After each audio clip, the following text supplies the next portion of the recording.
are we going to reach the highest level on the Moroccan players? I mean, the players who are really born in Morocco. At the beginning, I was saying, what am I doing here? Jabali, because what he did was amazing. And I hope he gets the Puskas Award. In the end, all that performance, it's one of the things that I'm more proud of. What was the secret around it to finally be able to win the league? Which player actually surprised you the most? Was it Ben Jadida? Was it someone else?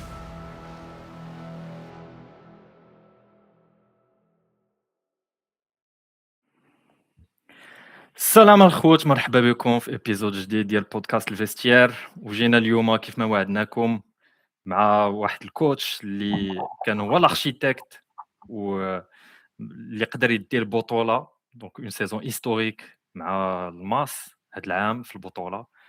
دونك معنا بيان سور كضيف بابلو فرانكو. قبل ما نرحبوا به، عصام خويا كي داير؟ بخير؟ لاباس عليك؟ صافا الحمد لله. كي داير با انوار؟ مزيان صافا الله يحفظك. من بعد داك الاقصاء المر يلا ديكونيكتاو شويه مع ان ابيزود اللي غيكون اكسبسيونيل صراحه، مع ان كوتش اللي دار اون سيزون اللي اكسبسيونيل. دونك فوالا نرحبوا به من بعد. خليك ترحب به، وازي تسويتشي نتايا لونجلي وديك الساعات نبداو ان شاء الله. فوالا داكشي اللي بغينا نقولو. دونك غادي نديرو لانتروداكسيون بالدارجه، ولكن دابا غادي نكملو بلونجلي. Coach Pablo Franco, welcome in Vestiaire. Congratulations for the top season, for the historical season, and thank you to be with us here after the historical season with Mas. So, salamu alaikum. Salam alaikum, shukran, Drari, Beher. Alhamdulillah, ça va. Now let's switch to English. Let's switch, that's it.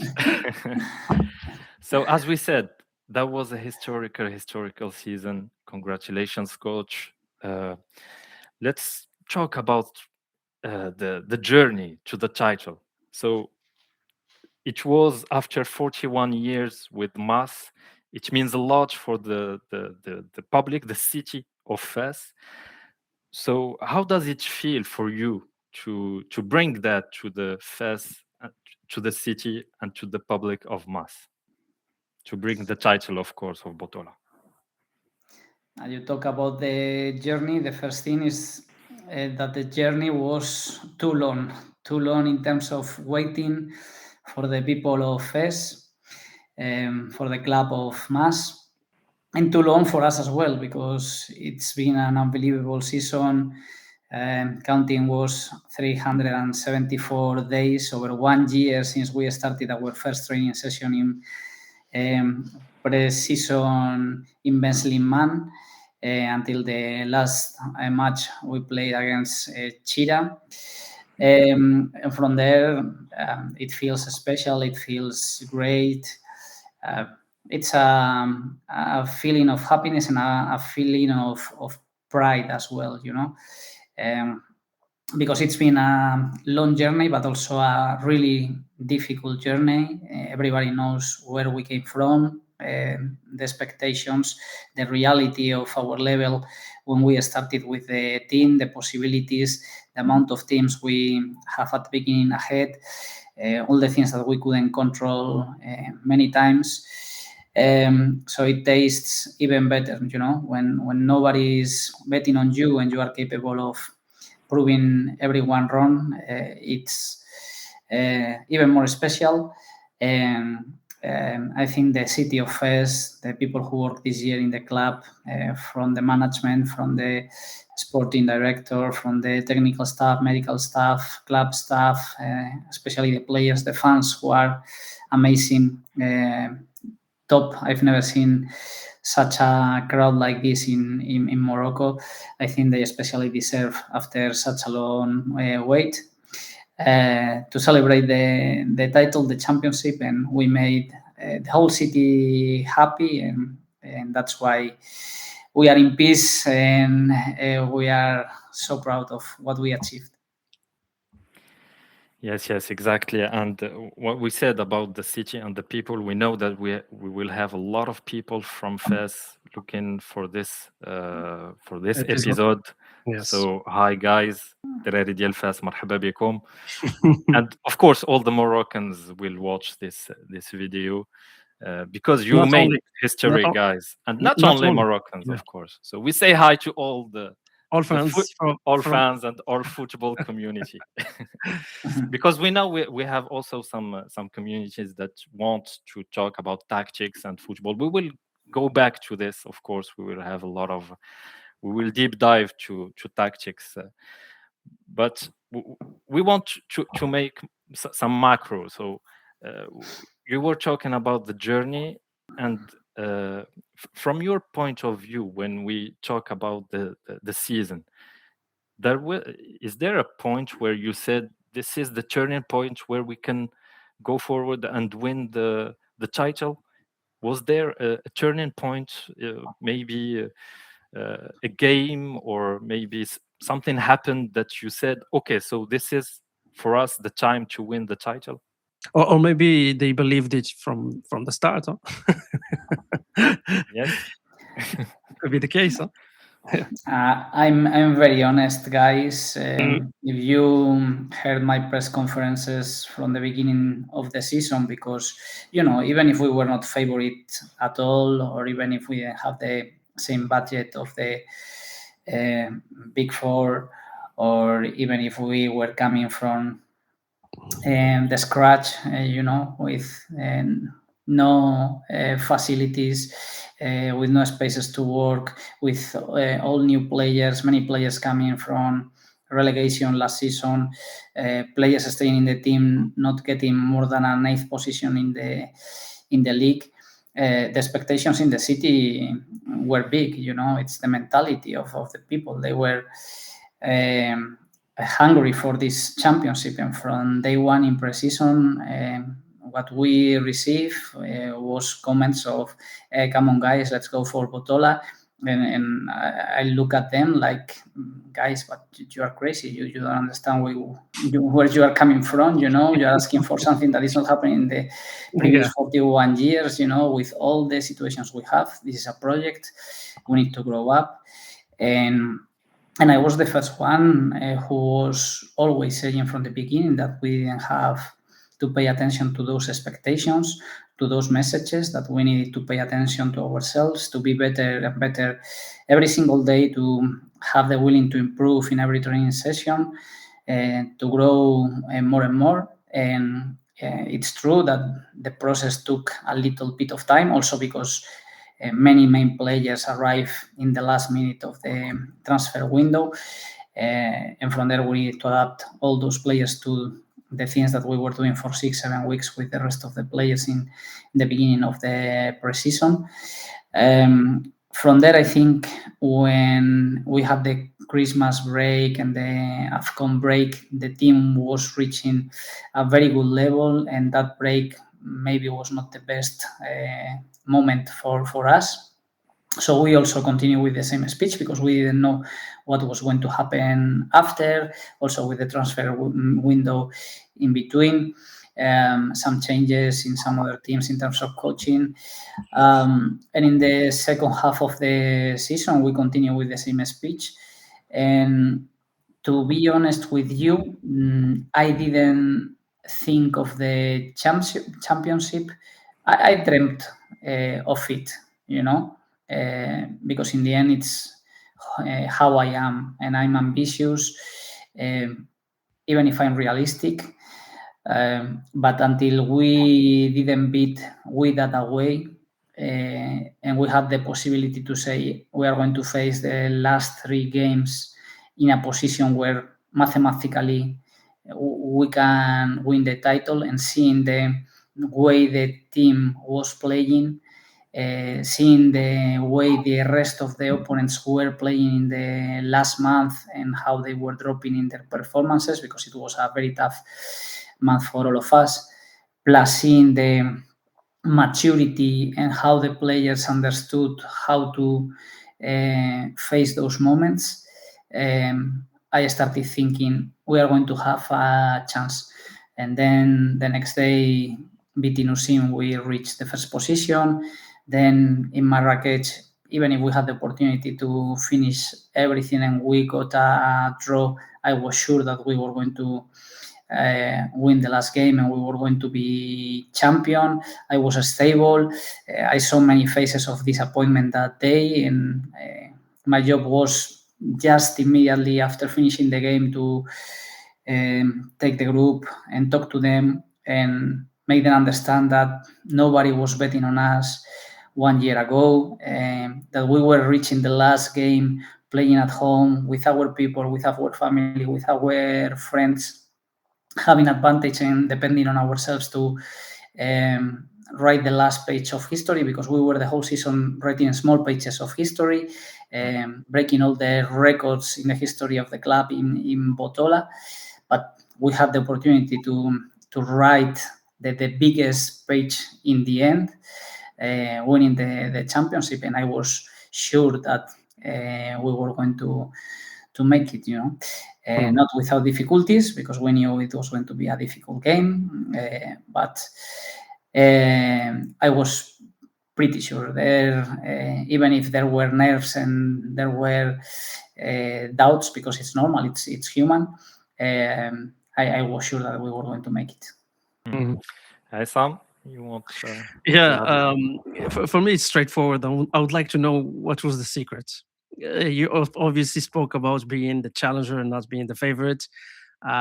New players, now facilities to train. I heard you speak about the fact that the expectations were really, really high. But was it just you were point on the recruitments, the players understood your game model, the management of the players, obviously. Moroccan players are, let's say, special, so you need to understand also the mentality of Moroccan football, Moroccan players. What was the secret around it to finally be able to win the league? Because it's not an easy task. It's really a big thing what you did, guys. And of course, again, congrats. But I would like to know what is the secret about this win. It's not a matter of there's a secret. There's many reasons on our huge success. You mentioned some of them. First of all, it's the hard work, the commitment, the professionalism, the understanding, the willingness to be better and better every single day from the side of the players and also from the technical staff, because we arrived, and I think from day one the players saw that we could add value in them, that they could learn, that they also had to pay a price, because it was not going to be for free, all that learning, all that improvement, and in the end all that performance. It's one of the things that I'm more proud of. The value of the team right now, it's at 25% higher than at the beginning of the season, and could be higher, but always there's players who arrive to the team and maybe they don't have game time and their value is decreasing, which is normal, but in terms of the value of the players who usually play, it was over 30%. It's crazy. You don't find this kind of increase in the market value of players in just 1 year.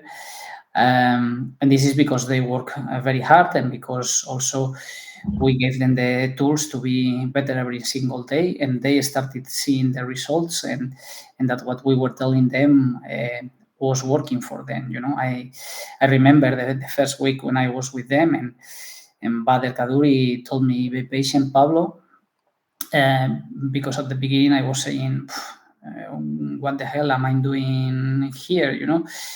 Because they couldn't go for things which were basic to me, and from there they were opening their minds, and they were understanding that different methodologies, that different concepts also could work and could help them to do their football at the best level, because it's not only about what you give them, but what you take from them as well. No, you talk about that, and for me, one of also the secrets is also adaptation. It's not only that they need to understand my game model, but I need to understand their capacities and how can they put those capacities to serve the team and also to make the others around them better players. So it's not only about a coach saying, I'm coming here and I'm doing this and I want you to do this. It's about also observing. It's about seeing what we can do as a team, the characteristics of our players, and from there, trying to build the best model of play to perform, but also respecting my sensibility as a coach, secrets, I think also the good mood, the atmosphere, the family we created in the dressing room. You said the understanding of the Moroccan mentality. It's not been easy. It's not been easy for us, sometimes as technical staff, for me as a head coach, for them as players as well, because they were used to some other situations, some other roles sometimes, and manage all those egos and all those thoughts in the heads of the players. It's never easy, but that's why it's that important to be able to manage the group. Also, we have the experience. We've been in many contexts. We've worked with Arabic people. We've worked in other countries in Africa, and when you have the experience, you start touching some keys, and from there, when you find the right one, you try to go that way, but knowing that also you need to be always ready to adjust things, because during the way everything changes, and in football everything changes within a second. And then I have to say that also for me key was the management, from the sporting director, from the management, to keep a stable atmosphere, to be supporting us, to give us the trust to work, it's true that it was easy because practically the 12 months we've been there, the results were exceptional, Yes, we lost 3 games in one season for a team which was coming from where they were coming, it's unbelievable. And it was easier also for them to do that, But I've seen also this year and in many other years, because I'm following Bottola for a long time, or in African football or in Arabic football, that sometimes you lose one game and draw one game, and they are firing the head coach, and you don't understand how they can be successful that way, because in the end, you have even examples this year in Bottola, no? After that, the things that happen are even worse and worse, no? And to keep that respect, to keep that support, and to keep the team financially stable as well, which is important for these players, I think also was important. The support of our fans, I think, was very important. The understanding of the players that we didn't have to improve only technically or tactically, but also mentally and professionally.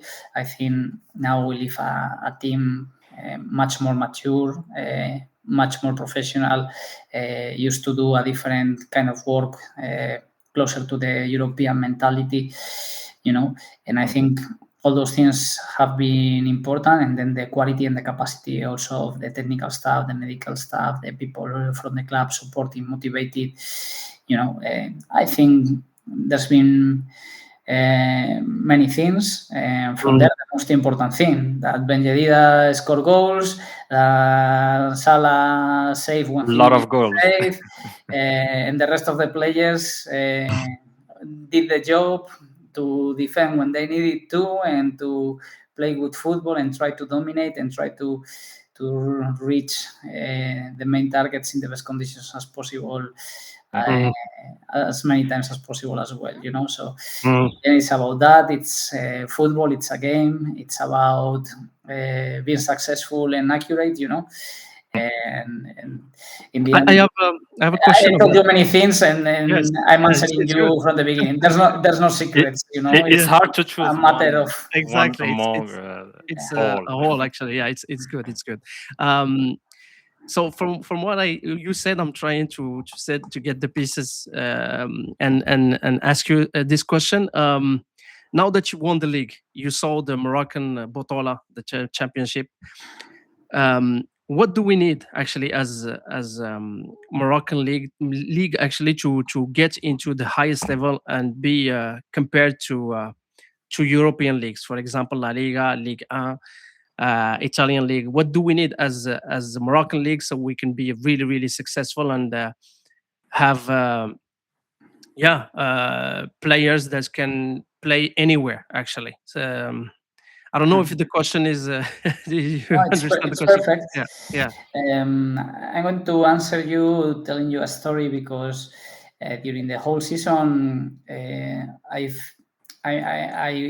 was an ambassador of Moroccan football in Spain. As you can imagine, the main newspapers there, Marca, as even newspapers, general newspapers, let's say in the country, were interviewing me. Because of the way mass were performing, but also because of the things in the AFCON, Yes. because of this World Cup that we are going to organize together between Spain and Morocco, now because of the World Cup as well and the expectations for Morocco. And I always said that, for example, our team, I'm sure that the mass I coach would compete with teams in first division in Spain. Not with all. I'm not going to say that we are going to beat them, but I'm sure that we are going to compete. And maybe the 5 big leagues in Europe are still ahead of Botola. But from there, I think Botola, it's a better league than most of the rest of the leagues in Europe, without any doubt. I think in terms of facilities, stadiums, right now the level is very high, and it's going to be even better in the upcoming years. You can see that now players want to come to play to Morocco, and I don't mean Moroccan players, even big stars are interested. The investment in those kind of players is there as well. I think the atmosphere, I think what the fans are on fire. What they create in the stadiums is difficult to see in not many countries, or around the world.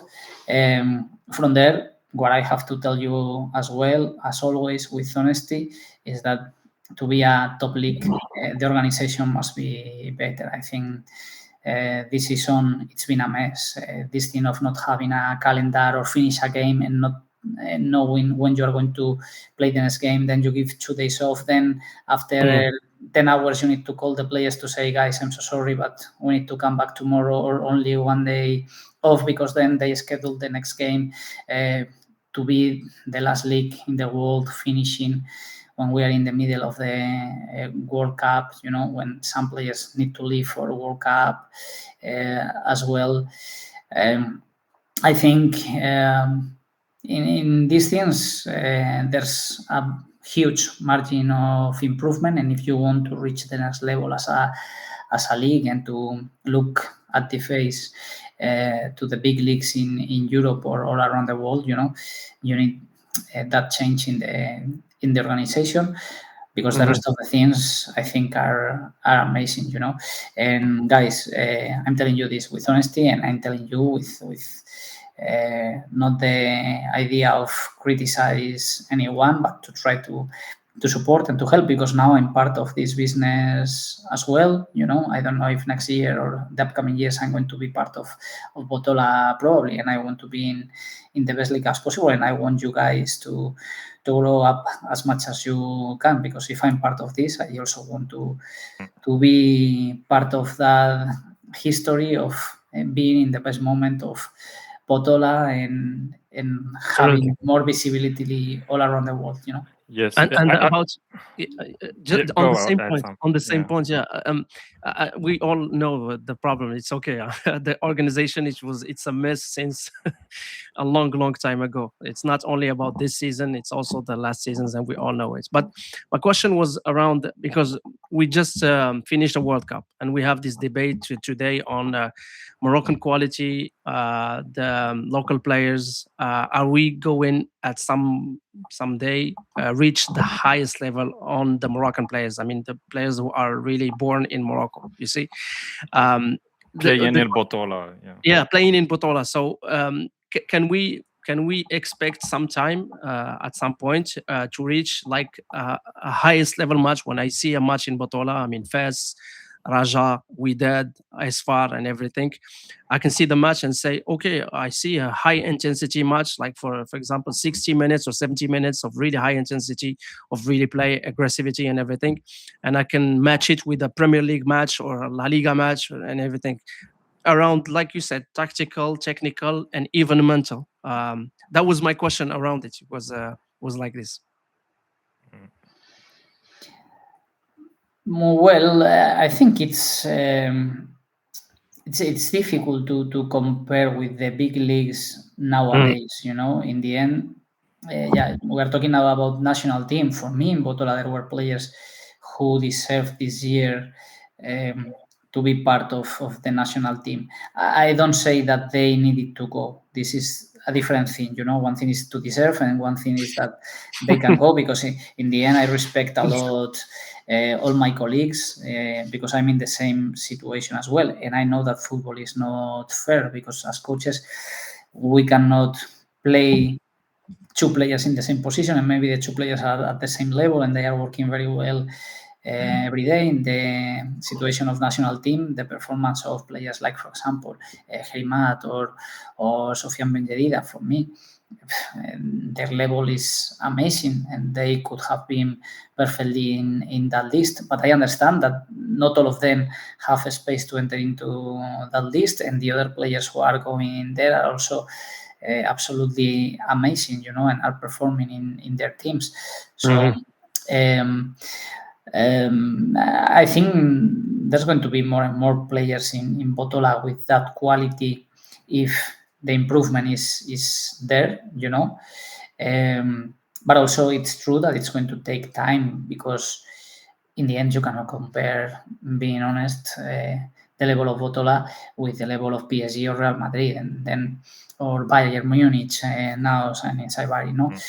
We are talking about 3 out of the 4 best teams in the world, and these players are playing in those teams, and those players go to your national team, and that's why you are in the 6th position of the ranking in the world. So you told me before about secrets, and in football there's no more secret than the quality of the players. And if right now these teams have the capacity to pay much more money, the normal thing is that if you have talent in Morocco, then this talent is going to go overseas. And about dreaming of having more players born in Morocco, I don't think it's a big issue, because it's something that happens in all the national teams. In Spain, we're going to play a final, and our best players, one was born here in Morocco, another one it's also African, another one French. It's part of globalization. It affects to football, it affects to all the things or professions and situations in life. So I think the important thing is how these players feel when they put on the national team jersey, And what I felt in Morocco, it's also something that I never felt in any other country, in terms of the pride you feel as a country when any national team is competing, because it's representing you, and because it's the the mirror of Moroccan people Of the in country. the world, you know. Yeah. And I felt that. I saw that from the beginning of the season, but not only with a national team. I saw it with under 20 national team when you are winning the World Cup and the streets were totally empty, and then you won, and then suddenly were totally crowded and you couldn't sleep, you know. So things that are unthinkable, you know, in our country. We are not used to that. The under 20 national team is winning something. You read the newspapers. If you have friends there, you make a post in Instagram, you know, halas. But but here you celebrate everything, you know. So for me, the most important is that, you know. And for example, I saw that with our players, because some of our players, as you know well, they were not born in Morocco. Yes. But when we were watching together national team matches and you saw them celebrating the goals, or when you have conversations with them and they tell you, no, I want to keep improving because my dream, my objective is to reach one day national team, to have the opportunity to make my debut with national team, you understand that it's not an issue, you know, because the important thing is what they have here inside in their hearts, you know, and the pride they feel of being Moroccan, even if they were born somewhere else. Sorry. Something. It's just to explain the reason why I did that question is because it is also a debate also in Moroccan football today, because as you know, we played the quarterfinal against France. We were beaten by France 2-0 in the World Cup, and we say everyone is saying that actually, if we want to compete with the likes of France, Spain, England, Argentina, Brazil, Portugal, all the highest level countries of football, we need to have the same. We need to have also a base of players in Morocco from our side, the quality of forming that kind of players. You know, if you want to have really a good national team that can win a World Cup, that we can go into a match against France or against Spain, and we don't feel like we are the underdog. You know, that's actually what was the question around the idea around that question. You know, that's like why you need the first team, a second team, a third team. Exactly. Now we can say that in Morocco we have a really good first team. Exactly. But a second team is not the same quality. So that was the nature of the question. Was that is it because we all the foreigners that comes to our country, they say, okay, you have the quality, you have the tactical, sometimes the tactical understanding, but there is something lacking. What is that something? That's what I'm trying to understand. Just to go forward. I don't know if the coach wants to comment on that. You want to comment? Yes, of course. I don't really know, to be honest, but I can tell you that I think it's also part of your culture. You know, you are too much in a rush to achieve. And I always explain, even to our board members, I remember conversations with our president, and I said, guys, sometimes here people are totally obsessed with winning. And one thing is a triumph, a victory, you know, and a different thing is success. You can be successful and maybe you are not winning because only one wins. And from there it's very difficult to win, really difficult to win. But you can be successful in many things you are doing. For me, what you are doing with your national teams, even if you are not winning a World Cup, it's successful. I think you are growing, you are competing, you are evolving, you are playing with young players at a huge level in a World Cup.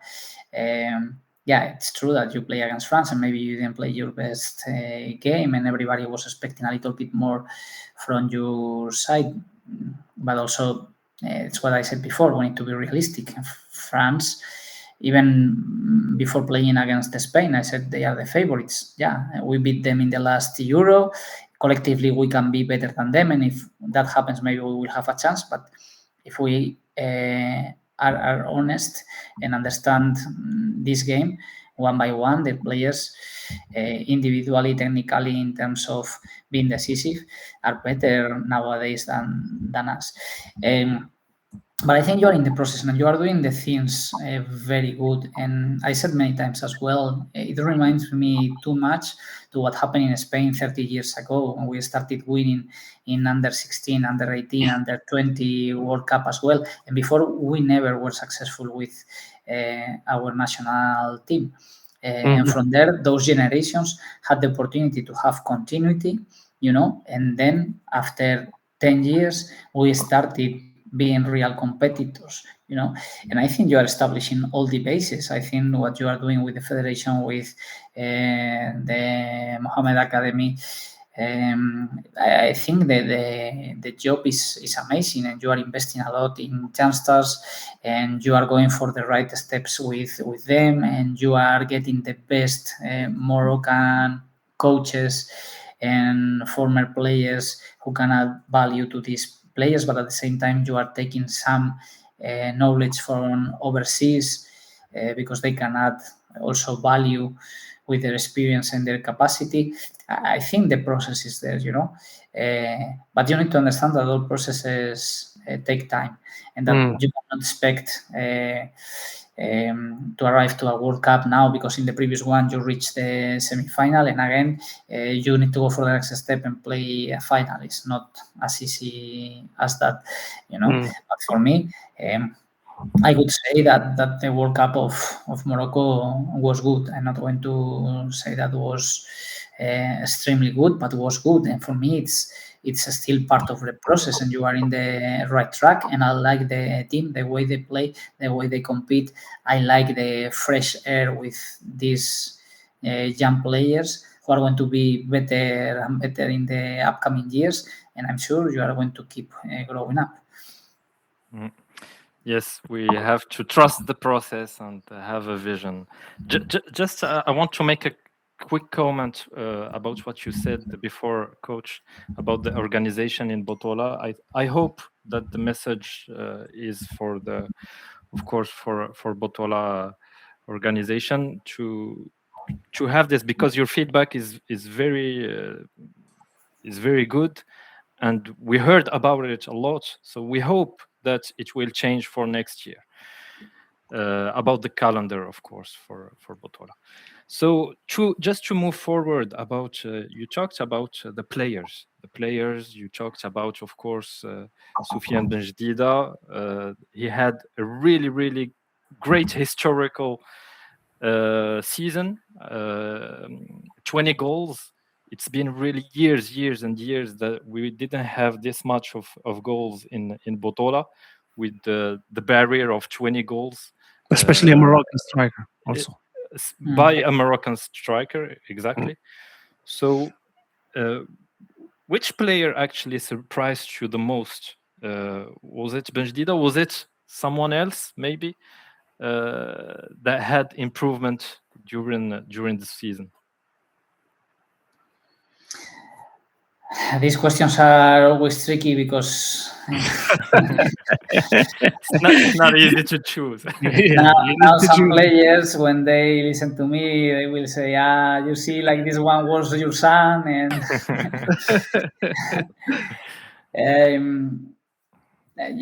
I think all of them surprised me because when I saw them for the first time, maybe it was difficult for me to imagine that they could reach the level that they reached later.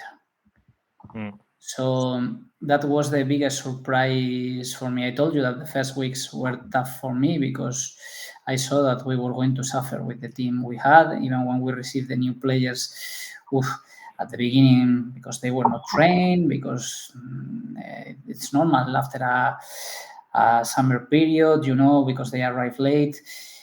I had my doubts. But from there, I think I would say 90% of the players we had, I think, improved a lot and perform above my first expectations. So I think I need to be fair. If I just say that about Sofiane and the amount of goals he scored, when he arrived, and he was one of those players who arrived late and who was not fit at the beginning, we saw that he was a special character as well. Very nice guy, maybe in the past he didn't find the right people who understood him. For me as a coach, the first thing I saw was that talent to finish actions, because it's true that I've coached many players, even in Spain in first division, and I saw in few players the same capacity to finish first touch from everywhere, in and out the box, right foot, left foot, heading, volleying, and I tried to understand him, and I tried to see, as I told you before, how he could feel comfortable in the model we were establishing, and in that sensibility I told you I have for the game, and at the same time how the team could do the job to make him receive more balls in the best conditions to try to finalize more, because in the end the game is about this.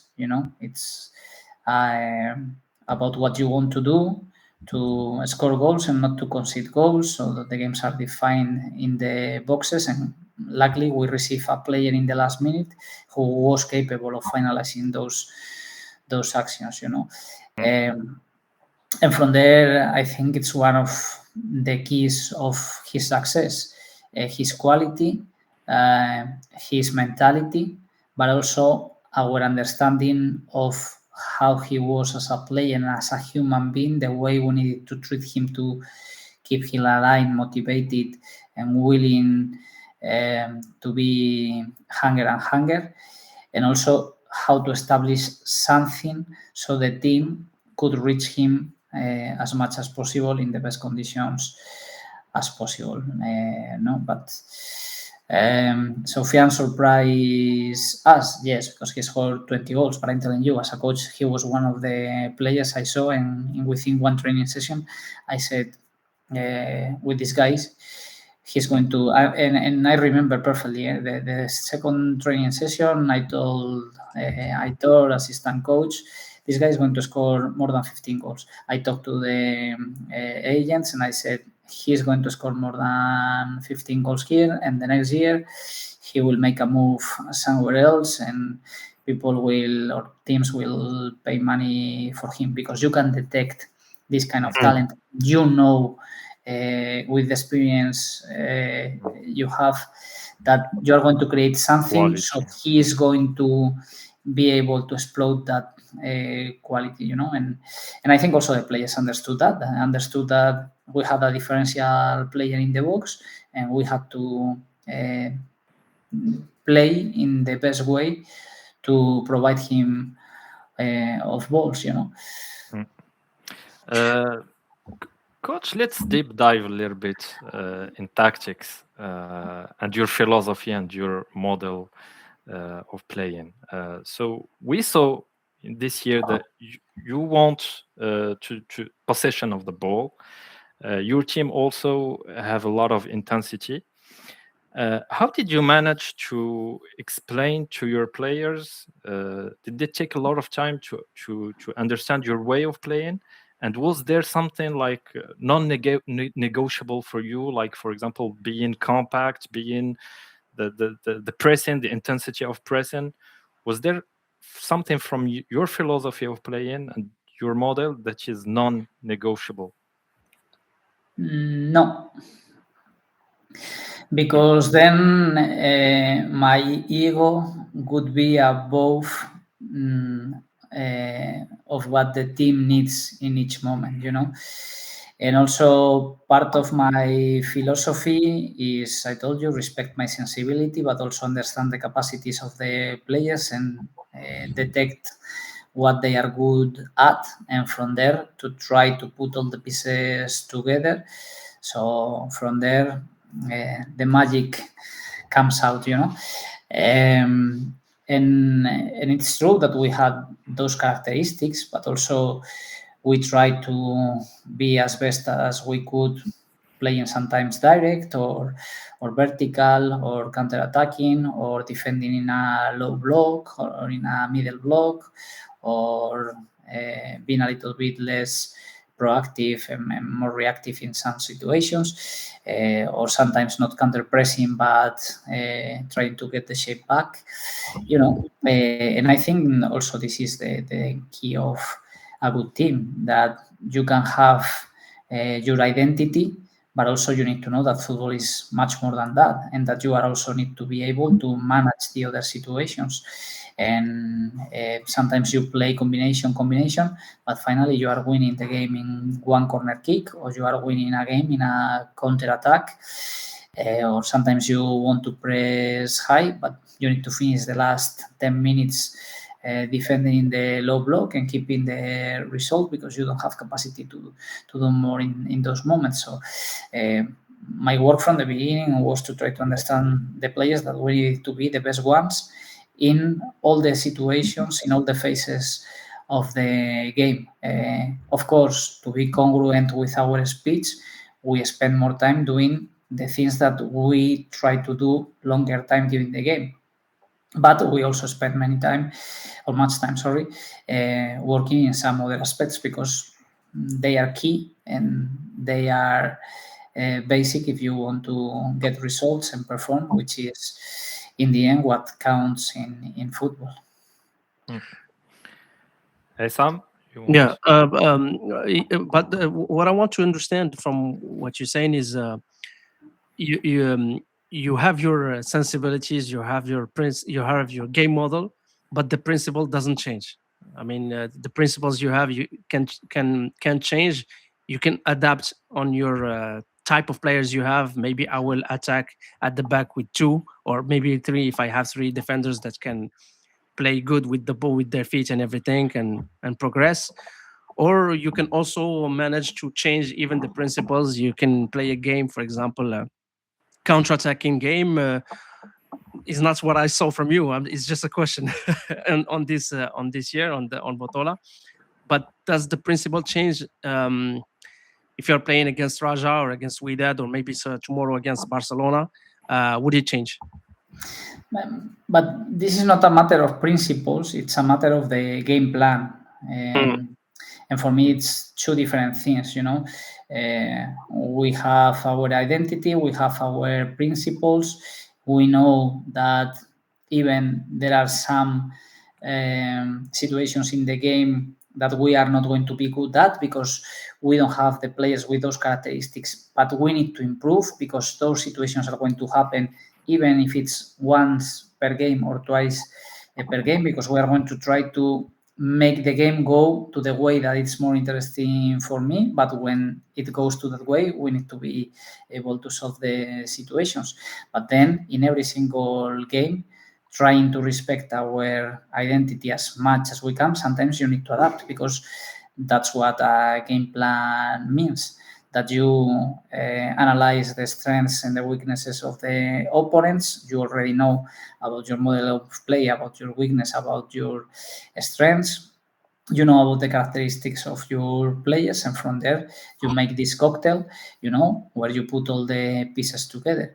And also it depends on the moment of the season we are in. It was not the same for us to face Raja in the 4th match day away, when we had some capacities or a different level than when we face them in the second half of the season. And I think it's the only game that we plan in a different way, where we were more reactive and where we were setting more in the middle low block, because we saw that we were not ready to make a high press against them, and that we needed to try to do something slightly different, especially defensively. On the ball we tried, but sometimes we were not capable of doing. Sometimes yes, we were. So it was a different game. The rest of the games, maybe you can see more common patterns in terms of the way we want to play, but also there were always details that we were managing and that we tried to take advantage of, so we could win at least the tactical battle to the opponents.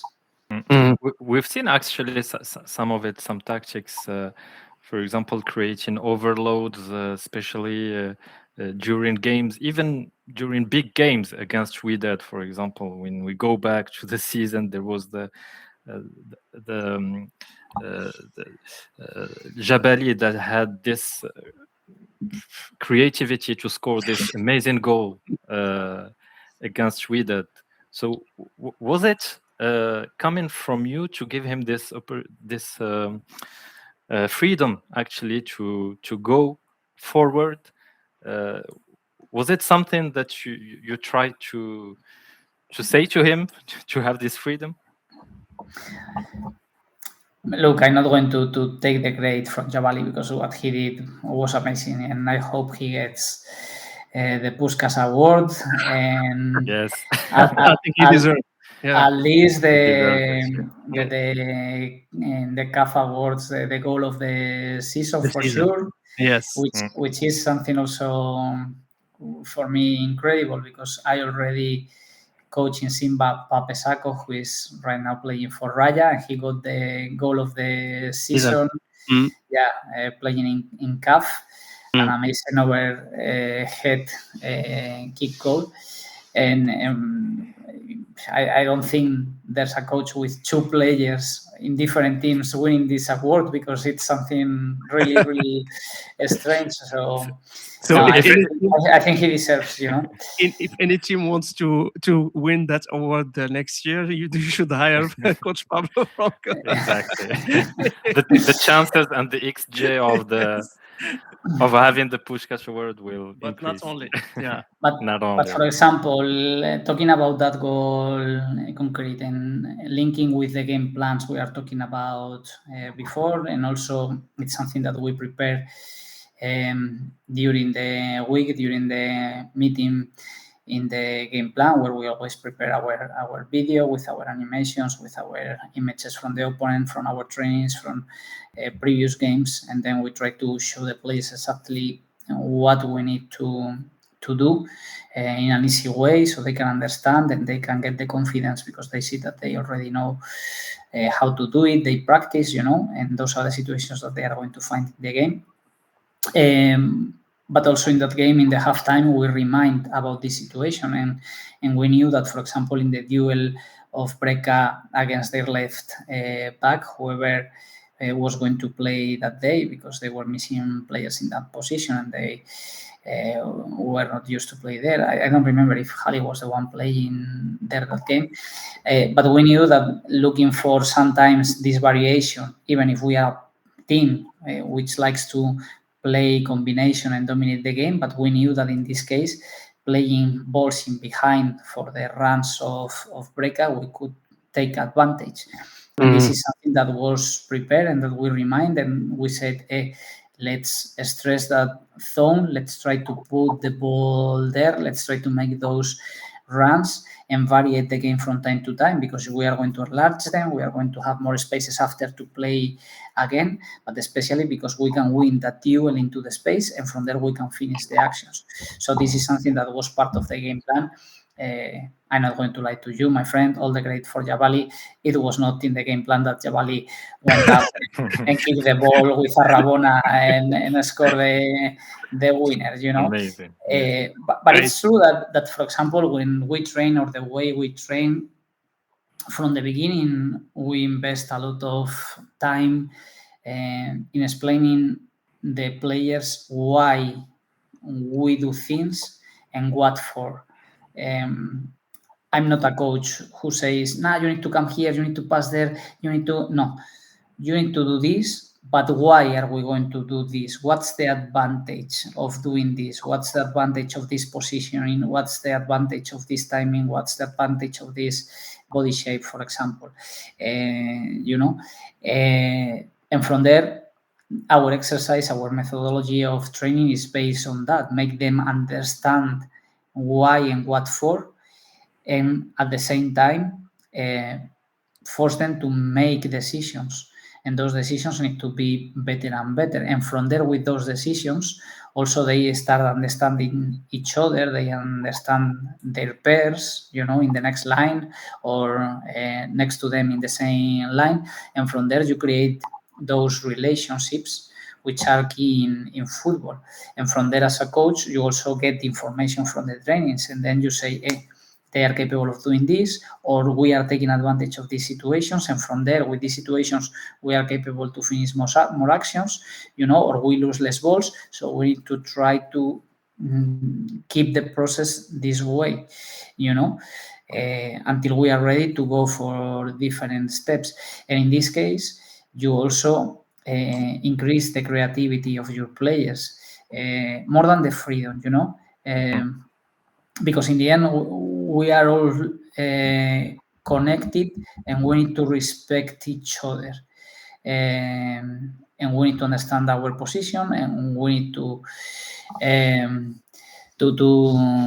make these relationships to work. And if someone is disconnected, then the whole team is going to be disconnected as well. So it's not a matter of freedom, but it's a matter of explore your creativity, and from there, see if each player from each position can give a solution in one or another way, you know. And this is what we do also in the training sessions, you know. Okay, we know that Shabani or Jabali have the capacity to carry the ball forward, to break lines, to arrive to situations where they can even shoot. And then let's do that. We know that Dilrail is not going to do those situations, but he can offer a passing lane running forward, or he can, against low blocks, to push a little bit forward, and he has the capacity to shoot. Okay, let's go for that. And in the training sessions, those things happen, and from there, they have the confidence to do it during the games. But it's not a matter of freedom. It's a matter of expressing their creativity inside the system we have been creating. And from there, when that happens, we know that the other players need to readjust those situations. Yeah, I have a question. You mentioned earlier that the intent actually of all the games you did with Mas this year was to respect the game plan, and the game plan was always the same. Is positional, a little bit of relational patterns that you have especially in the from my analysis in the pockets, and also in the width of the pitch. But the only game you actually adjust and you try to play reactional is against Raja. I would like to know why. You mentioned the way you wanted to press was a little bit different. You wanted to stay in a low block, was not a low block, a medium block. But was there other reasons about being reactive against Raja? Is it because they are so good at their build-up? I mean, the static build-up, their dynamic build-up, or was it other things? No, it was because I didn't see the team ready to press them the way I wanted to be successful, because in the end, Raja, at that stage of the season, were the only team creating huge overloads in the central channel. It was a matter of playing with three midfielders, but the two wingers were also in that central channel, creating like a kind of pentagon, sometimes even the striker dropping there. So from there, we knew that if we were going to jump them, they were going to create overloads. And we tried to change, because I thought we were going to be ready in the second part of the season. But the problem is that we played 2 days before. I don't remember the previous opponent exactly. but we only prepare the game in video, and we watch exactly the same action against FAR Rabat when they got the penalty that finally VAR disallowed.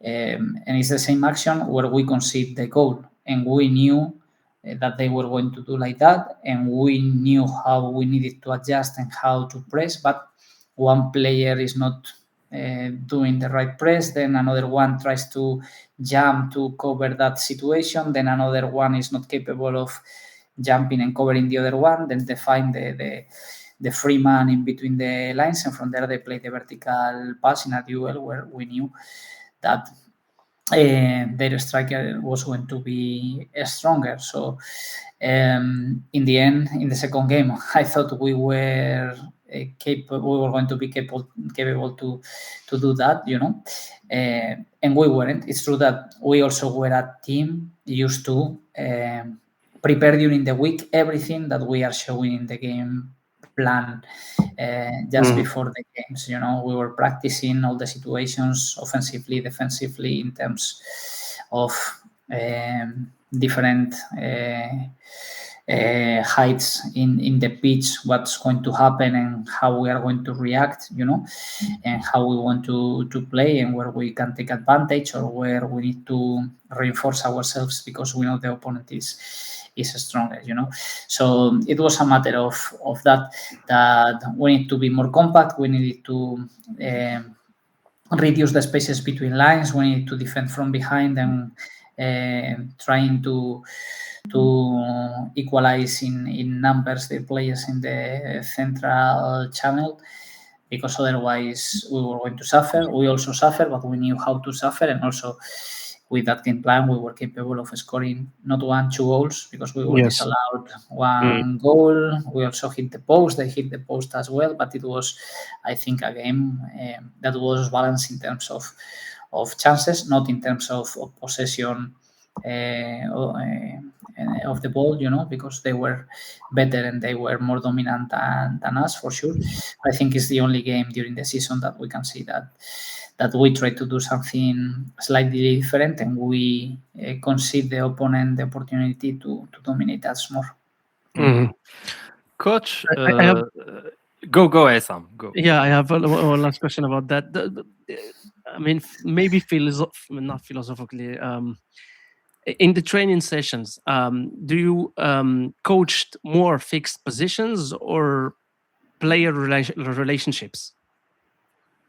I think both are related, because in a possession or positional play or whatever you want to call it, there's relationships. If you want to go for a specific positional play exercises or possession games or small side games, there's coaches who like to work in a more general way. For us, we work in a more specific way, just talking about specifically in terms of the position of the player, the orientation of the game, From there, you are going for those relationships as well.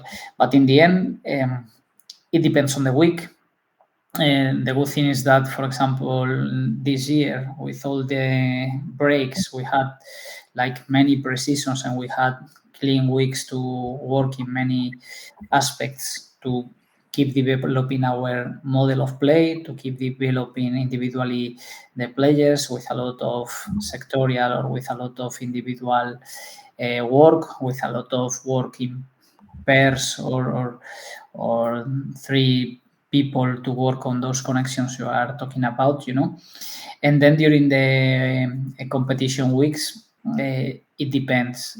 Sometimes it's more based on possession. Sometimes you need to go and spend more time in defensive exercises. But we tried, if we have a complete week, to go for everything. We try to work in offensive patterns of situations, in terms of build-up, in terms of playing from behind, in terms of finishing, We try to go for transitions, offensive and defensive. We try to go for defensive situations, high press, middle block, and low block situations, offensive and defensive set pieces. But from there, we go for more or less time depending on what we think the scenario is going to be. And if we are going to be more dominant, we are going to spend more time in attack. If we think that we need to protect ourselves a little bit more because we are playing against a big team and we are going to try to dominate, but we are realistic and we know that also they will dominate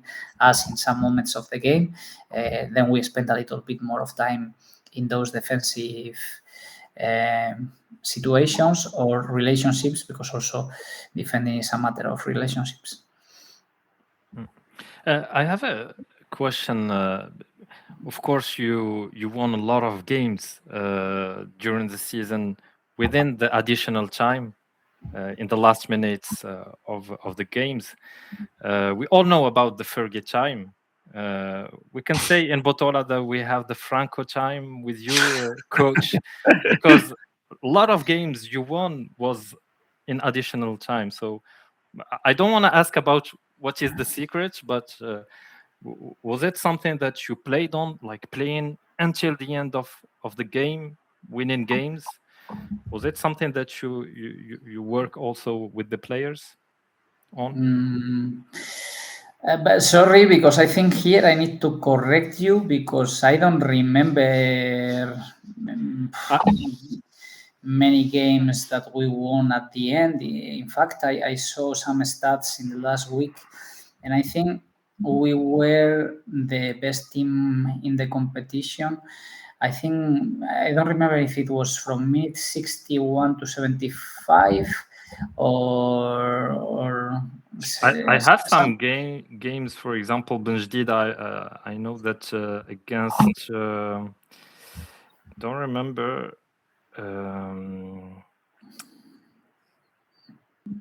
For example, against Jdida, it was a very close game, 1-1, and Benjdida scored at the end of the game. One, yes. Yes, I have another one in 96 minutes. I don't remember exactly which game exactly, but I have in mind 3 games or 4 that you scored during additional time.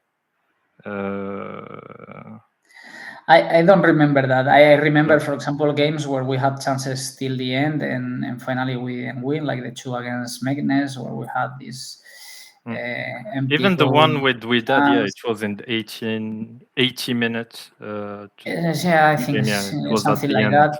I think, but in the extra time, I don't remember that. I remember the team protecting more the winner goal in those stages than scoring winners.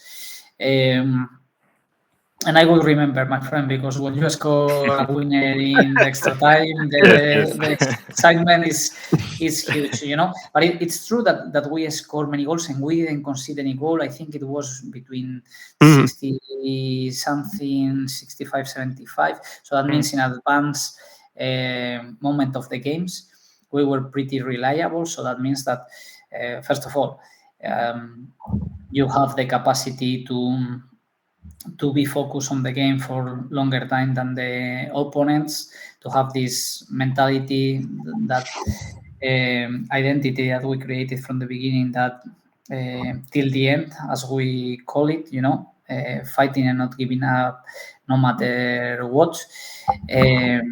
Also, I think it's a matter of being good physically. You know, when you are good physically and you are arriving well to the last minutes of the games, it's easier that you can score those goals and not concede those goals, you know. So I think it's a matter of all these things. And it's true that sometimes can be to the players coming in from the bench. But to be honest, in this case this year, I think the players coming in from the bench didn't make that huge impact in terms of numbers or scoring goals. It was more about keeping the block for longer time, and then the ones who need to come in were to protect what we already got before, or to try to give us an extra to unbalance the game. Sometimes we worried, sometimes not. Okay. Sam? Yeah, in the same area about protecting the score and defensively. How much of your attacking structure, like we know you like to play positional play, having structures in the middle, in progression phase, in the attacking phase. How much of your attacking structure is actually designed to prevent counterattacks? I don't know how to answer to that question, because for me it's different to quantify these kind of things. But it's a very interesting question in terms of explaining why we do things. Then one of the things that we detected when we arrived is that our players have the capacity to keep the ball, and that they like that. Sometimes too much, because in football it's difficult to create overloads and advantages, and when you get this advantage, my philosophy is that you need to try to go for the next one. And here, when we got an advantage from the beginning, we didn't go for the next advantage. We stopped and we came back and we tried to rotate once more, but also knowing that we didn't have in the team many players who could get the ball and eliminate an opponent 1-against-1, or we didn't have many players who had the capacity to score many goals.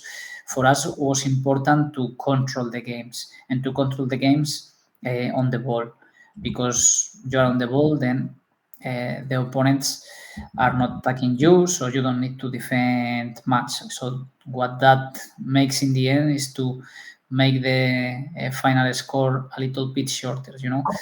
When you have players, or many players, who are capable by themselves to unbalance games, then you can open more the games, because you know that this is like a boxing combat. In the end, you are going to get the cow. But here we felt opposite. We felt that we needed to protect ourselves more, but we didn't want to defend much. So we tried to create a structure where we could dominate on the ball. We could try to disorganize and get the opponents more and more tired. So from there, to make the spaces bigger and the advantages more clear. And from there, try to progress and try to take advantage of the situations. And at the same time, it's not a matter of preventing counterattacks, because in the end, you are controlling the ball, but you are not adjusted in that rest defense, or you don't know how to do when you are losing the ball.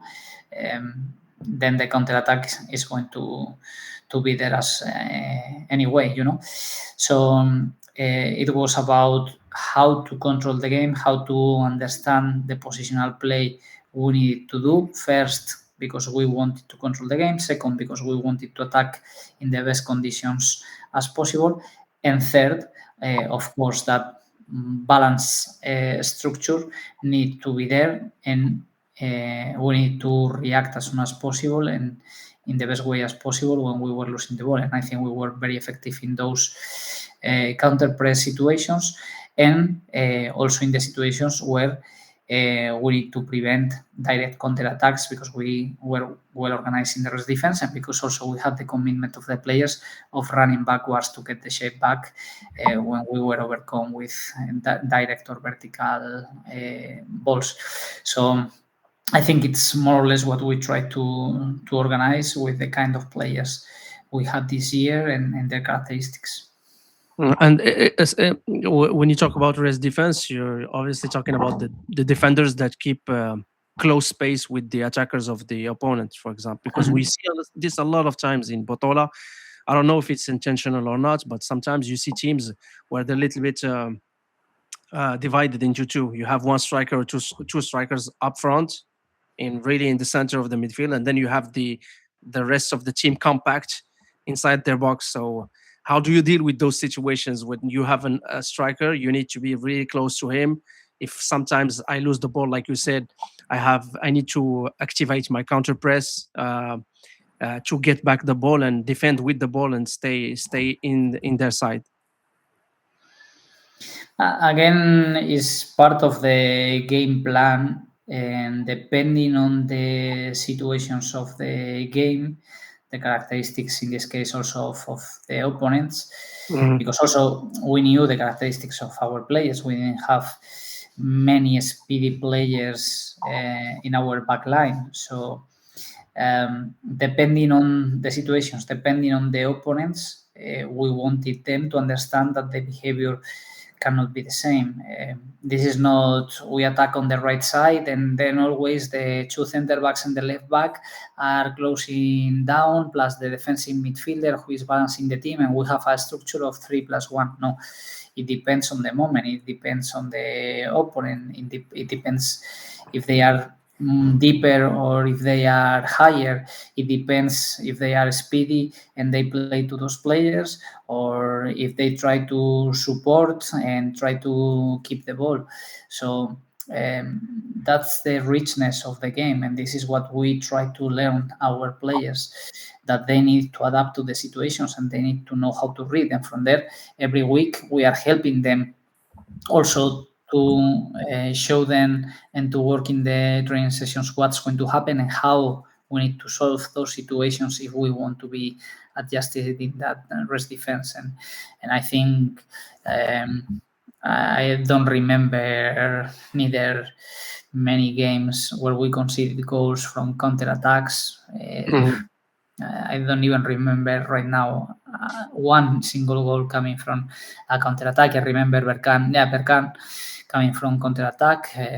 The second goal we conceded in our home game, and in the first game away against them, they catch us 3 times in the counterattacks. We didn't concede, but they catch us.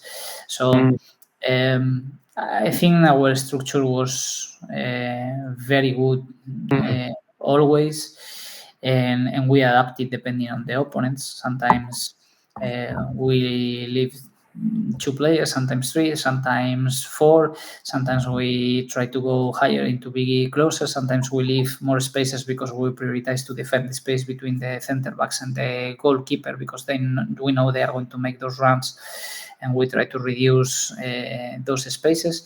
So it depends. Was it all time? I saw a lot of matches where I saw the structure of 3+2, sometimes a 3+1. Sometimes even Anastayari, who drops back to be with the center backs to get the ball going into the left zone of the team. Was it always like that? So it's a back three, not a back three with 3 defenders, but it is a back three with two midfielders, one midfielder that can go and do some dynamic superiority sometimes. Was it always like that, or do you adjust if I have 2 strikers pressing me in the block, or 1 striker, or no strikers? Sorry, Sam, you are asking about the offensive phase or about the rest defense? Yeah, the offensive phase. I'm in zone 2. I am progressing the ball. I want to progress. Is it always a 3+1, 3+2? Sometimes it can go to a 4-2. How do you manage that? In this case, of course, depending on the structure of the players, depending on the characteristics of the players, the way they press, we try to look for more situations with different overloads, with different ways to support and to build up, because in the end what we wanted is to keep control of the ball and to reach the next line in a good situation so we can continue progressing. And then all the weeks we work on those patterns to show the players the way they need to create those overloads. But from there also they have, you call it before, freedom, to solve the situation based on what we were doing during the whole season, and again their capacities, and from there there were no strict rules in terms of if they are pressing with 2, then we build up with 3, and then we need to go with 2 or with 1 or with 3 to the base. We were adjusting things, and even during the games, or even if the game plan was 1, maybe we needed to adjust because we were seeing different behaviors, and then from there we said, okay, instead of this one, we are going to do this different one, and they already knew because we work on those patterns, and from there everything was more fluent for us, and also during the season we were adjusting things because we missed players, because we got new players, because there were injuries. Then the player who is coming in is not capable of doing the same thing because you change the goalkeeper and they have different characteristics when building up, because the midfielders are totally different in their characteristics, because one day one is playing more in the base and one is playing more in the pocket. So from there you put all these pieces together and you try to create something which is going to be difficult for the opponent to defend, and which is unpredictable, which is also part of our work as coaches, because if we are doing always the same, here in this league there are many very good coaches who are capable of reading the game to go for a good analysis and to go for a good plan against you as well. So we need to be always adjusting things to surprise. And this is something that also happened to us during the season, that we changed the way we start with our goal kicks or the way we try to support in our build-ups. And I think it's also part of this success, that we have many registers on the ball and we were capable of going for different options even during the game or to adjust during the games. So the opponents have difficulties in when defending us. Yes, Coach, to close this chapter about tactics and also Bottola, one last question about these topics. For you, what was the most difficult game during this year? Against which opponent?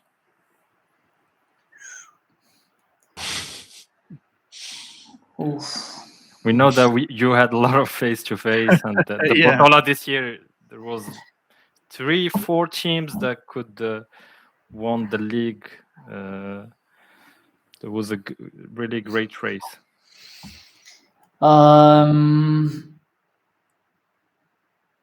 Maybe the most challenging one. I know. I'm thinking, and I know the answer. But before, I'm going to tell you that you need to understand, guys, that for us, all the games were difficult. This is the first thing. We were not a team with the capacity to unbalance games so easily and to win with big scores, big difference. Also here the level is very similar between teams. Every team can beat every team, even the ones fighting relegation to the ones fighting for the championship. It's the beauty of this competition as well. But for me, I would say the away game against Meknes, I think, was the toughest game of the season. It's true that also because there's a person in the game who needs to decide how to manage and to control the situations, and when you allowed,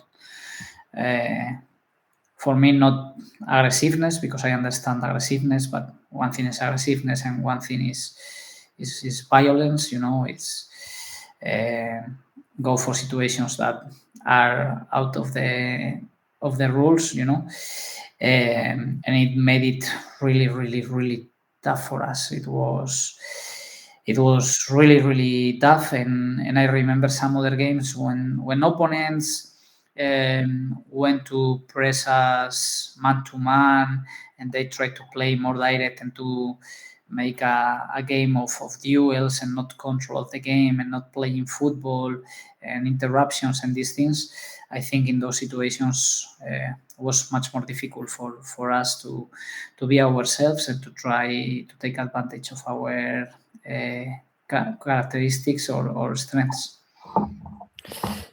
Yes. So I don't know, Sam, if you want to move forward for other topics. Yes, we can the coach. move it. Yes. Yeah, of course. So, coach, let's be honest. When we see this historical season, actually, we have a statistic that you are the first Spaniard coach winning the Bottola. So, congratulations for that. It's historic. And like moving forward for your future, do you have news to share with our viewers for next season, of course? Now, for that, you need to call my agent and maybe he can update you. Now I'm on holiday, I'm quiet. I understand that the decision of leaving the team or not accepting the new contract from the club can be surprising, It's true that I received many offers in the last 2 months, but I was fully focused. I said that until the end of the season, I was not going to make any decision or not to accept any offer, as I did. Now, the situation it's difficult because in the end, we know that we finished the league so late when most of the teams all around the world were starting already their pre-seasons. And as I made the decision of being just fully focused on the team and trying to fight till the last second for this Botola, which was worth it in the end, now there's not many options on the table. I was very tired when I finished, to be honest, and I need to rest 2 weeks. I'm in the middle of the way. I'm recovering my energy. I'm ready to coach, but just if the right project and in the right conditions arrive in the upcoming days. If it's not coming in the upcoming days, I understand that it's going to be almost impossible to coaching. Let's see what happens in this week, 10 days, and from there we'll see. But anyway, whatever happens, it's going to be good. When we make decisions, we need to make them fully convinced, and this is what I did. So everything will be fine, and probably you will have some news soon. Yes, thank you, and we hope, of course, the best for you for next season, of course. And actually, it's surprising to see.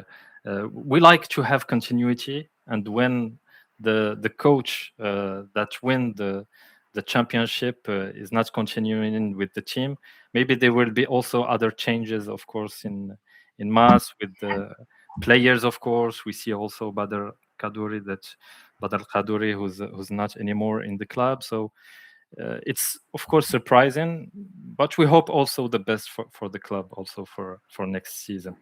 I have a question Sure. for the coach. If from what I understand is that the door is still open for Mas. It's not really closed yet, 100%, right?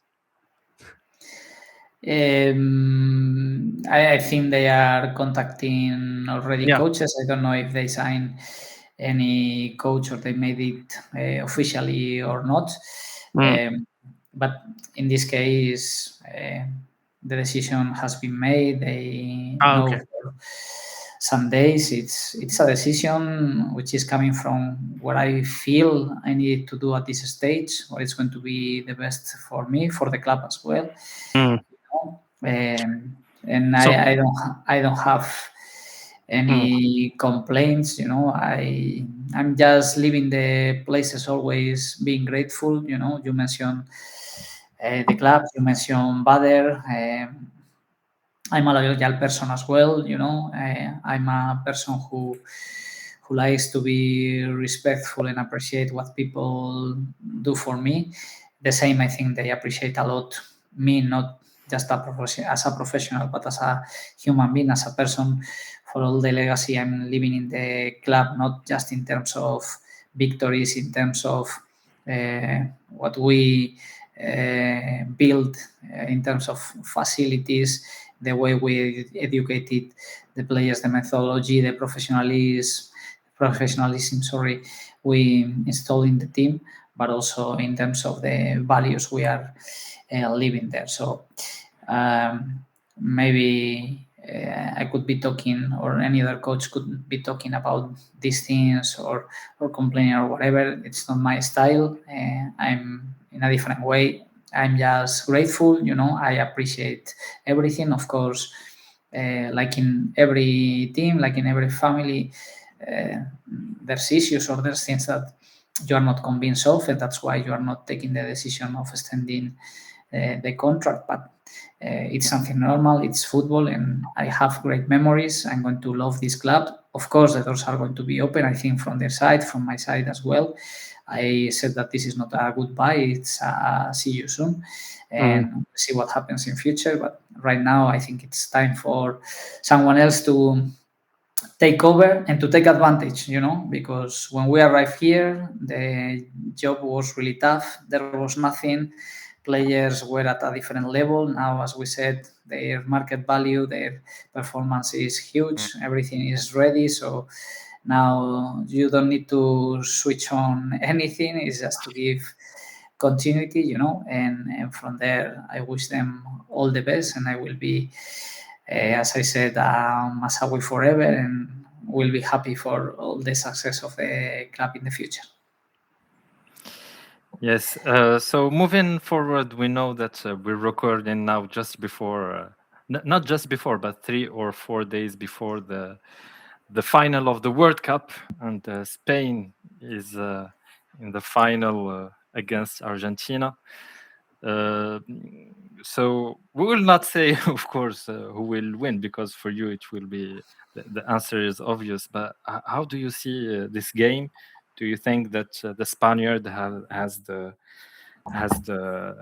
Spain has the advantage against Argentina and Messi?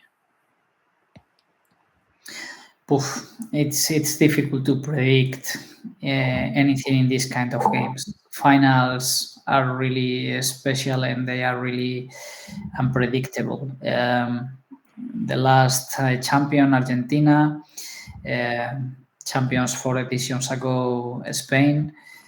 I think these games are decided by details.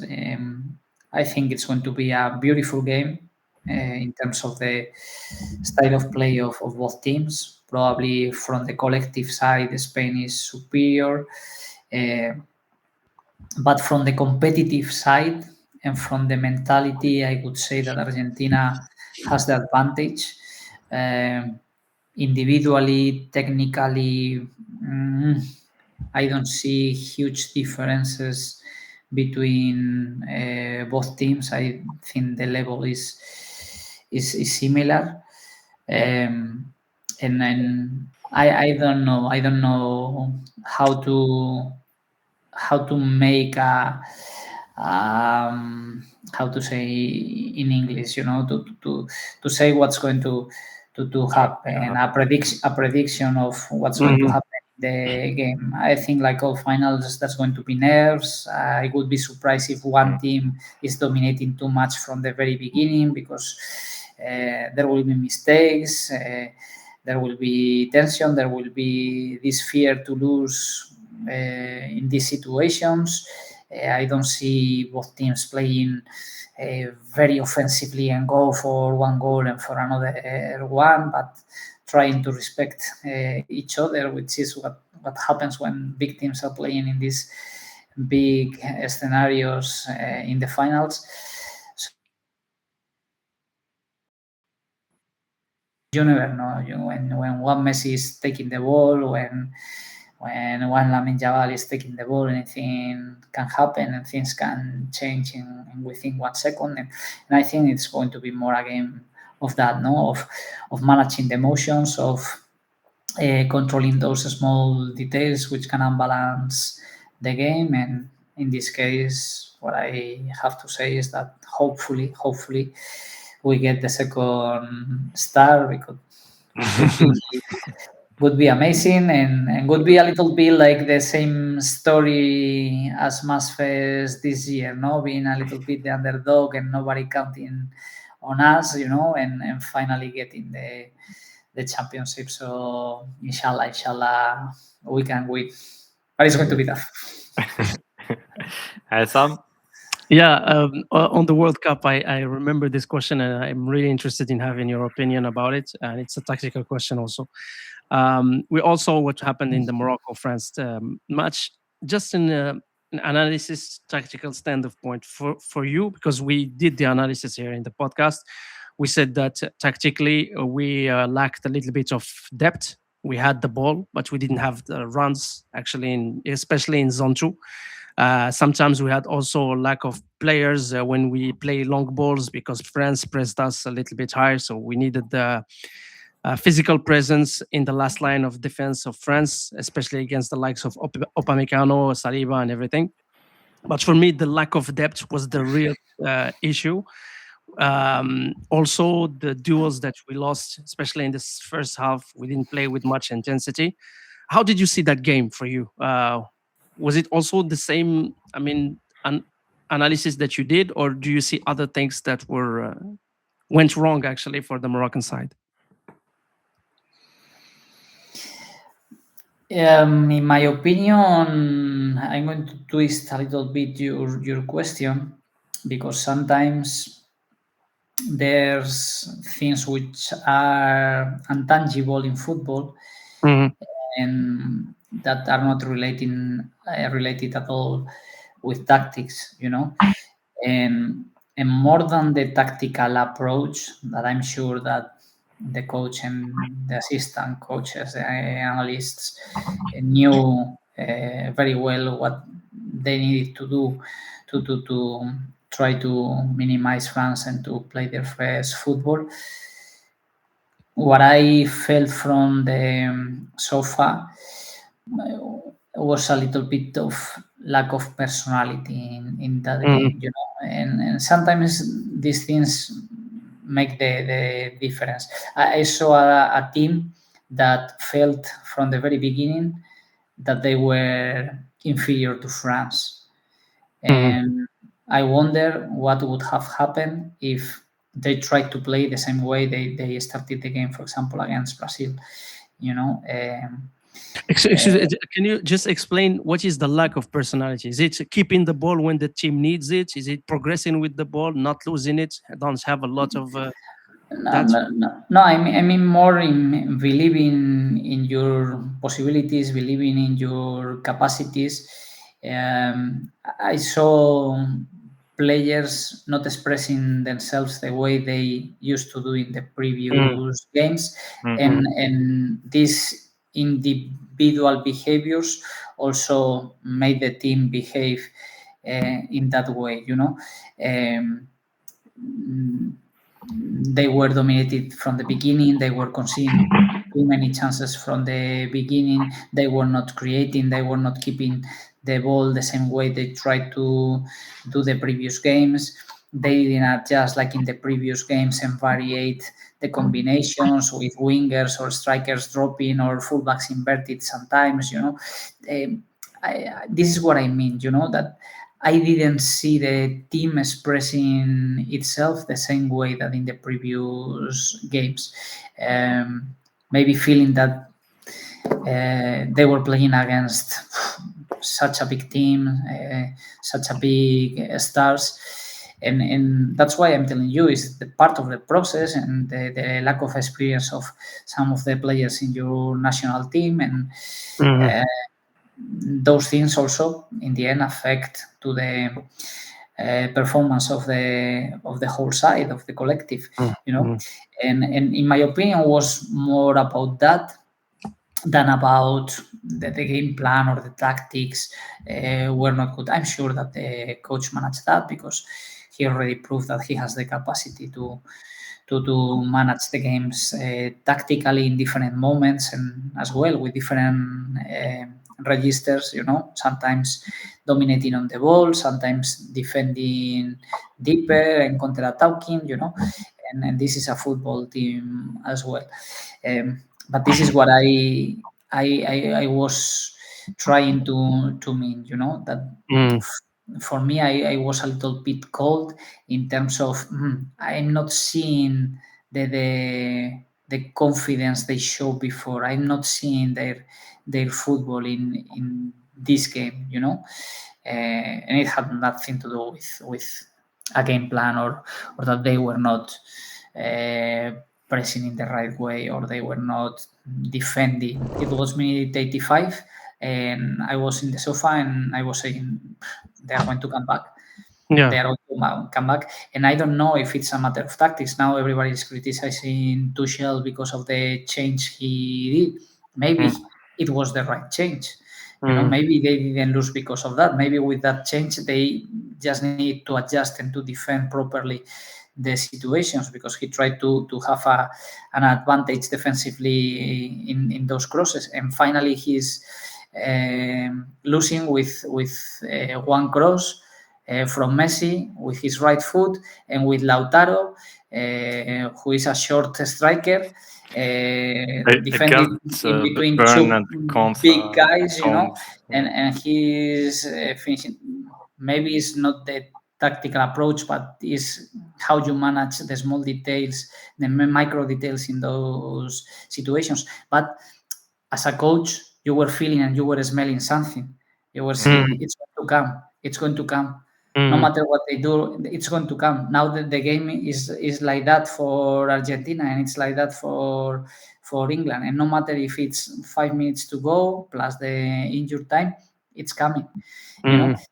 And the opposite sensation I had when I was watching that day Morocco against France, even if at the beginning of the second half you had some chances or whatever, but the feeling was the same, was that for Morocco the game was like that from the beginning, and for France was like that, and you were not feeling the personality of the team that you show in the previous games. No?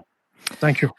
Coach, thank you a lot, because we feel it's a lot of pleasure talking about football, about tactics, about deep diving about all these things. So thank you for the share. Thank you for sharing all these informations also.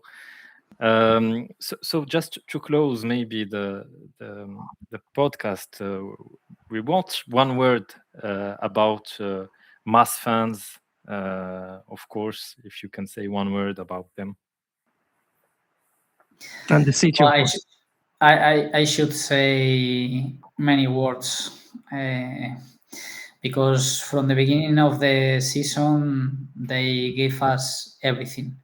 I told you before, I never saw such an amazing crowd, with the Fatal Tigers especially, but also the rest of the people creating a unique and magical atmosphere in the games, not only at home, away, until they couldn't travel anymore. Loyal people with values, showing me a lot of respect daily in the street, in the city. Also, I had the opportunity, you are talking about FES, to see how these people started falling in love with the team, because for such a long time they were suffering and they had the expectations too high. And I remember the first time I met them, and I told them, guys, I'm not going to promise you anything. I'm not going to promise you that we are going to win a championship or whatever, but what I'm going to promise you is that you are going to feel proud of this team.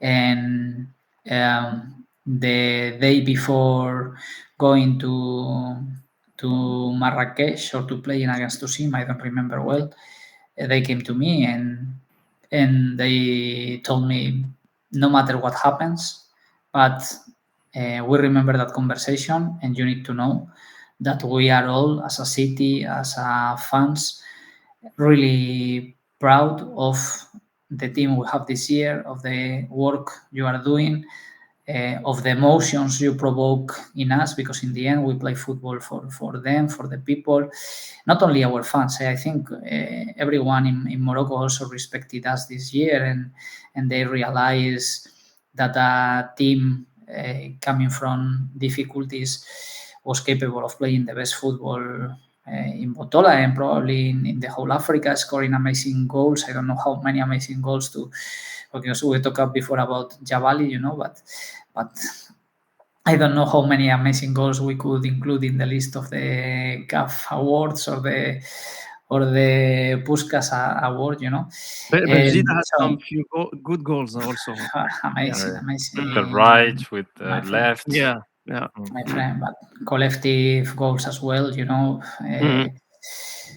So in the end, I think they value what we did, and we also value what they did for us the whole season with their support, and as a coach, but also as a football fan, because in the end I started in this playing when I was 2 years old, and with 5 years old going to Bernabeu to watch Real Madrid games, and then with 20 years old coaching. And from all the areas, I also enjoyed this year with them. I enjoyed as a coach from the touchline, seeing all these fireworks or listening to their chants, but also as a fan, when you had the opportunity to switch off a little bit or at the end of the games, and you were there in the middle of this crowd and you knew them and you celebrated with them, it was an unbelievable experience, and I'm really grateful. I know that we will see each other again. They know that I'm going to be a Masawi forever. And I'm really, really, really happy for them, because they really deserve more than anyone this championship. And it's time for them to enjoy, to taste, and to also recharge batteries, because they need to keep pushing and helping the team within a month. Really, really great message. Essam, do you want to say a word before closing and before giving also the word to... I know that we've been discussing you being with us in the podcast since I think 2 or 3 months ago, if I'm not mistaken. But anyway, I would like to thank you for being here with us. Would like also to congratulate you for what you guys did. Not only you, all the staff, the team, the players, the presidents of the club. It's a good project coming in Morocco. I would hope for all the other teams to not copy it, but to be at the same level as Mas this year for me, because it's in the right way. So yeah, again, congratulations for the win, for the championship, and hope I wish you luck for the future. Thank you so much. Thank you so much, guys. It's been a real pleasure to share these moments with you. I hope also all the viewers enjoy, and hopefully I will see you also soon. Thank you. Thank you a lot, coach, and we hope also the best for you for next season, of course, and we hope also for you best luck for Spain for the final. Of course. Thank you so much. Thank you so much, Isam. Thank you so much, Anwar. It's been a real pleasure. Thank you. Thank you so much. شكرا بزاف الناس اللي تفرجوا فينا. دونك غادي نسويتشيو دابا للدارجه رابيدمون. شكرا بزاف الناس اللي تفرجوا فينا حتى الاخر، وجيسبر الحلقه تكون عجباتكم. دونك فوالا، تهلاو في راسكم ونشوفكم في دوطخ ايبيزود ان شاء الله. نكون مبروك الماس. برافو الماس. شكرا غالي.